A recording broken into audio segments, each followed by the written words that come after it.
در حال توزیع کمک هایی هستیم که از طرف بنیاد گلستان به ما شده.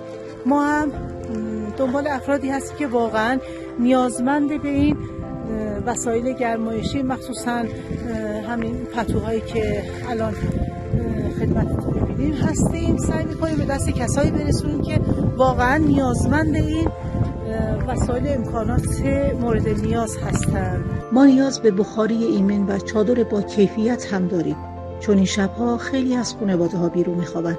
تلاش ما اینه که این کمک‌ها به نیازمندترین افراد در دورافتاده‌ترین روستاها برسه.